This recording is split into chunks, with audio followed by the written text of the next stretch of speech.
bienvenue sur Monaco Info pour cette nouvelle édition au sommaire de votre journal.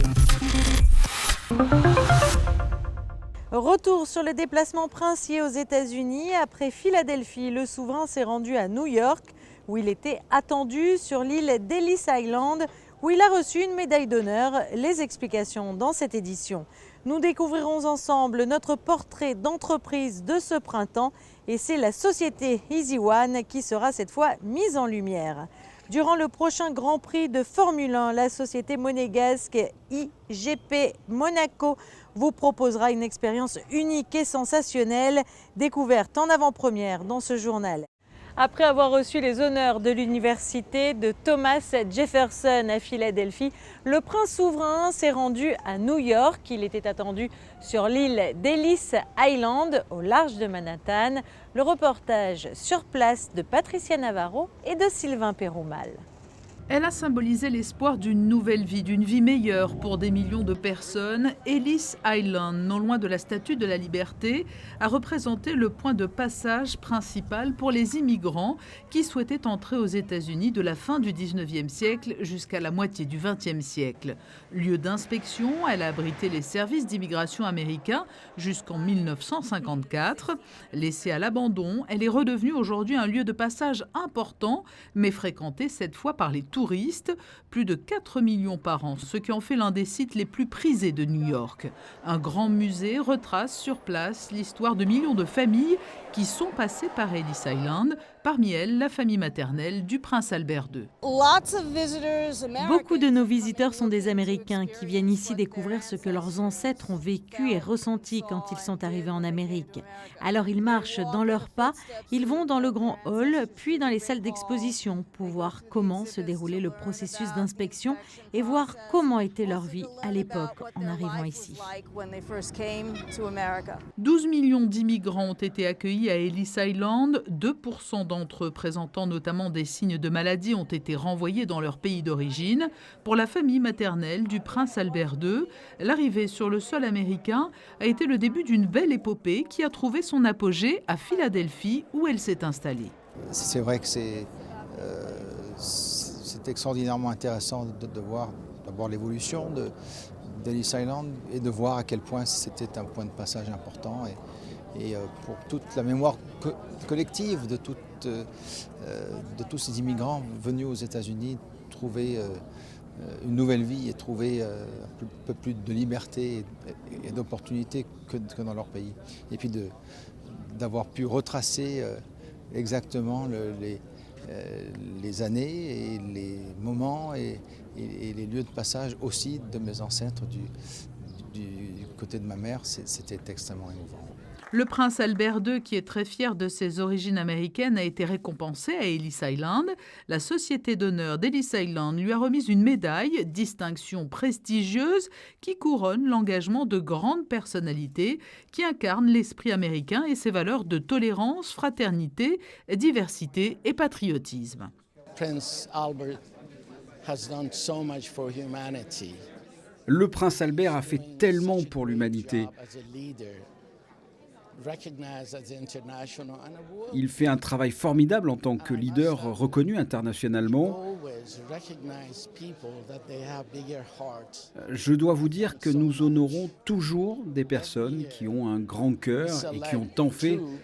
Chaque année, nous sélectionnons 2 à 3 leaders internationaux. Cette distinction, cette médaille, a été donnée à 7 présidents américains, à de nombreux présidents étrangers et à des prix Nobel.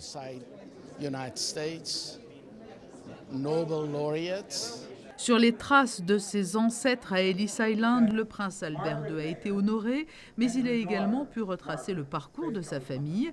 Les documents marquant le passage de ses aïeux à New York ont été retrouvés et lui ont été offerts, ainsi que les feuillets mentionnant la venue du prince régné aux États-Unis dans les années 50 pour ses fiançailles avec Grace Kelly et le départ de cette dernière pour l'Europe où l'attendait son destin de princesse.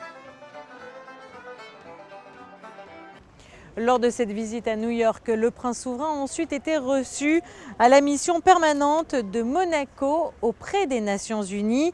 Les locaux ont été entièrement rénovés. La mission permanente a gagné quelques précieux mètres carrés et dispose désormais d'une grande salle où pourront être organisées des réunions et conférences. Les lieux ont été bénis et les équipes sur place, avec à leur tête l'ambassadeur Isabelle Picot, ont fait visiter ces nouveaux bureaux au prince souverain. Après Boutsen Aviation au début de l'automne et le groupe Giraudy cet hiver, notre portrait d'entreprise du printemps est consacré à Easy One. Plus de détails avec Sandrine Nègre dans ce reportage. Bon, alors Fabien, on attaque le... Tout à fait. Donc là, la réunion, Elle a vu le jour en 2005. Easy One est une société anonyme monégasque, filiale du groupe Télis. Son cœur de métier, le développement informatique afin de mettre à disposition des applications multimédia sur des écrans tactiles. Objectif, simplifier les usages. Ça a beaucoup évolué puisque aujourd'hui on a accès à des développements et à des langages de développement beaucoup plus ouverts. Notamment les développements sont faits essentiellement en open source.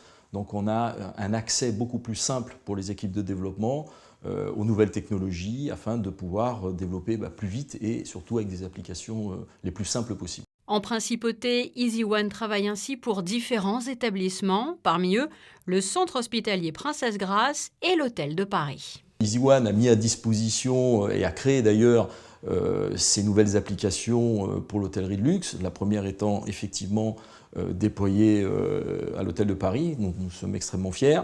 Ce sont des applications qui permettent de piloter l'intégralité de la chambre, donc tout l'environnement multimédia, que ce soit la télévision, que ce soit la domotique, que ce soit la musique et un grand nombre de services, d'une manière extrêmement simple. Et le groupe Télis a pu mettre en œuvre cette réalisation-là.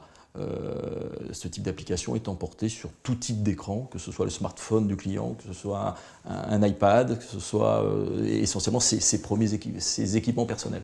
Des clients de plus en plus demandeurs et friands de ce type d'application. Il faut dire que la principauté est en quelque sorte un fabuleux laboratoire. Je peux être fier aussi de dire que ce que nous avons fait, c'est une première mondiale, puisque c'est la première fois qu'une application est portée sur tout type d'équipement. Donc on va d'un téléphone tactile à un écran mural OLED à vos propres smartphones ou iPad. Donc oui, c'est un laboratoire, surtout parce que de par sa proximité et son envie d'aller loin dans les nouvelles technologies, cette clientèle est réceptive à ce type à cette approche. Et on a été assez bien écoutés, ce qui est vraiment très important. Donc c'est vraiment une belle collaboration entre les usagers et nos équipes de développement. Et pour assurer ce développement, une jeune équipe d'une dizaine de personnes organisée par secteur, hôtellerie de luxe, e-santé, Smart City et bien d'autres. Vous avez pu le suivre en direct en intégralité sur Monaco Info en fin de semaine dernière, alors que le Grand Prix historique vient tout juste de s'achever en principauté. Projetons-nous à présent sur le circuit de Formule 1. IGP Monaco s'installe pendant la durée du Grand Prix au 11 boulevard Albert Ier. La société monégasque vous propose une expérience unique que nous fait découvrir Émilie Rousseau. Les fans de Formule 1 ou les aficionados du circuit de Monaco vont être conquis. Qui n'a jamais rêvé de prendre le volant d'une F1 ou de se projeter dans les rues de la Principauté ? Eh bien, c'est désormais possible, non pas dans la vie réelle, mais virtuelle. La société IGP Monaco s'est installée boulevard Albert Ier pour la période des 2 Grands Prix. Dans cet espace de 150 mètres carrés, 8 simulateurs destinés au grand public. 3 offres sont proposées, dont celle de l'IGP Série. C'est un tournoi, donc on a 15 minutes de contre-la-montre dans Monaco pour faire le meilleur temps. Le meilleur temps est sélectionné et s'il apparaît dans les top 40 de nos temps, vous serez qualifié pour venir aux semi-finales le dimanche matin. Et ensuite la finale, donc ce sera la grille finale de 8 pilotes pour accéder au prize pool, une valeur totale de 4 000 €. Il est également possible de se mesurer à d'autres pilotes en réseau ou de privatiser l'espace. Au volant de cette Formule 1, le client est assurément dans l'ambiance à quelques mètres de la grille de départ du Grand Prix. Sensation garantie. On s'y prend vraiment au jeu, surtout quand on vient avec un ami, on essaie de comparer les chronos. C'est vraiment sympa. Et vous, qu'est-ce que vous en avez pensé? Ouais, franchement, j'ai bien kiffé. Moi, je connaissais ce jeu parce que je l'ai à la maison, mais là, le fait vraiment de ressentir un petit peu les vibrations, d'avoir peut-être moins d'aide au pilotage, tout ça, c'est intéressant de se confronter face, il n'est pas pilote, mais face à un joueur de très bon niveau. Pour ces deux passionnés, c'est aussi l'occasion de se mettre dans la peau de Lewis Hamilton ou de Sebastian Vettel, le temps d'un instant. On fait 8 tours devant la PlayStation, on est à bout. Eux, ils font 60 tours en vrai, avec la chaleur, c'est autre chose. Ouais, c'est pas mal. Vraie performance physique et mentale. Ouais. Après un premier succès durant le Grand Prix historique, les simulateurs seront de nouveau en place, boulevard Albert Ier, du 19 au 27 mai prochain. Toujours dans le cadre du Grand Prix historique, la sécurité était essentielle. Elle a été fortement mise en avant. Écoutez plutôt. Vendredi 17h54 sur le circuit de F1, un pilote perd le contrôle de son véhicule et vient percuter les glissières de sécurité. Une roue s'est détachée de l'automobile pour atterrir dans les tribunes. Voici le scénario catastrophe prévu pour cet exercice de simulation. Les secours arrivent, une cellule de crise est rapidement convoquée.